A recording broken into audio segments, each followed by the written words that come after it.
विश्व प्रसिद्ध केदारनाथ धाम के कपाट आज सुबह यानी कि शुक्रवार को सुबह 7 बजे वैदिक मंत्रोच्चारण के साथ हर हर महादेव के जयकारों के साथ और इसके साथ ही सेना के जो बैंड था उसकी भक्ति में धुनों के बीच श्रद्धालुओं के लिए खोल दिया गया।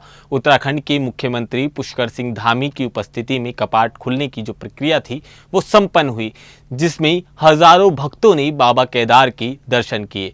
आपको बता दें, मंदिर में 108 क्विंटल फूलों का भव्य रूप से मंदिर को सजाया गया था उन फूलों से, और हेलीकॉप्टर से इस दौरान पुष्पों की वर्षा भी की गई, जिसके बाद इस पल को और ज्यादा दिव्यता मिल गई।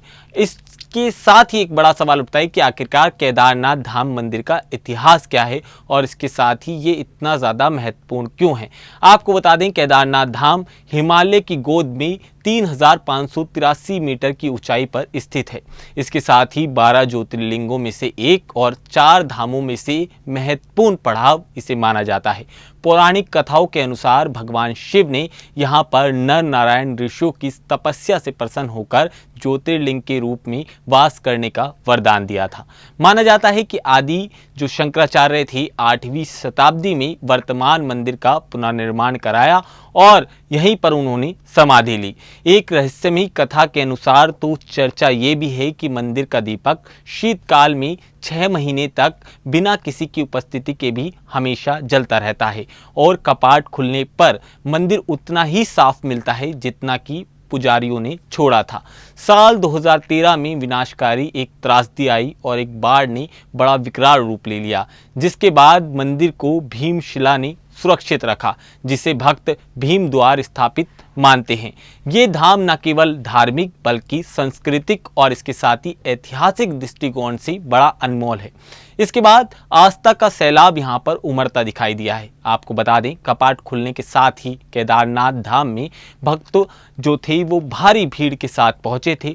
देश विदेश से आए श्रद्धालुओं ने जय बाबा केदारनाथ के उद्घोष के साथ मंदिर परिसर में जो बाबा केदार ने उनके दर्शन किए। इस बार मंदिर समिति ने 70 से अधिक जो स्वास्थ्य जांच सुविधा वाले केंद्र हैं वो बनाए हैं। इसके साथ ही 50 हेल्थ एटीएम यात्रा मार्ग में स्थापित किए हैं ताकि श्रद्धालुओं को जो उनकी सुरक्षा है उसे सुनिश्चित किया जाए।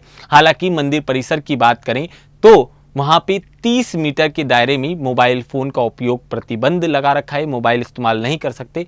अगर आप ऐसा करते हैं तो आपको 5000 रुपये जुर्माना लग सकता है, जिसका उद्देश्य ये है कि इस मंदिर की जो पवित्रता है वो बरकरार रहे।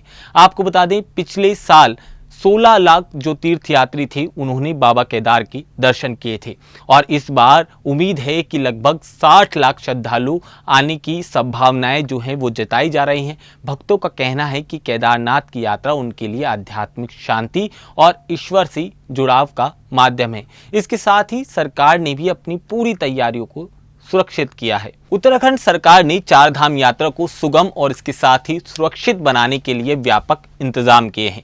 मुख्यमंत्री पुष्कर सिंह धामी ने कहा कि हमारा प्रयास है कि प्रत्येक जो श्रद्धालु है वो उत्तराखंड से सुगम एक अनुभव लेकर वापस जाए। सरकार ने ऑनलाइन रजिस्ट्रेशन और इसके साथ ही जो यात्रा में सुरक्षा के लिए पुख्ता इंतजाम किए हैं और भोजन की व्यवस्था भी दुरुस्त की है और जगह जगह भंडारे भी शुरुआत की गई है सरकार की तरफ से। आपको बता दें, केदारनाथ धाम का जो जनोद्धार हुआ है उसे प्रधानमंत्री मोदी जो है उनका ड्रीम प्रोजेक्ट बताया जाता है। साल 2013 की आपदा के बाद शंकराचार्य समाधि और अन्य जो संचार थे उनका पुनर्निर्माण लगभग पूरा हो चुका है।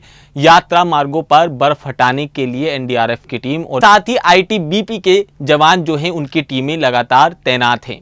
इसके साथ ही इसकी और ज़्यादा परंपरा भी हैं और ज़्यादा मान्यता है। आपको बता दें, कपाट खुलने से पहले 23 अप्रैल को एक भव्य यात्रा जो निकाली जाती है वो निकाली गई और वो गौरी कुंड होते हुए 30 अप्रैल को बाबा केदारनाथ पहुंची थी। इस यात्रा में हजारों जो भक्त थे वो शामिल हुए थे और ये सदियों से चलती आ रही एक परंपरा का हिस्सा है।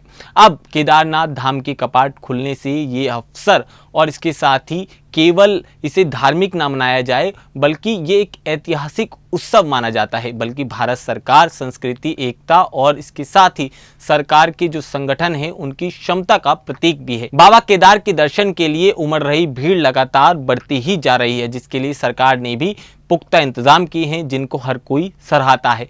आस्था और इसके साथ ही व्यवस्था का ये अद्भुत संगम है, जहां पर लाखों भक्त आस्था की डुबकी लगाते हैं और ये अद्भुत, अविश्वसनीय, अकल्पनीय अपने आप में दिखाई देता है। आपको ये रिपोर्ट कैसी लगी, आप हमें कमेंट सेक्शन में जरूर बता सकते हैं। नमस्कार।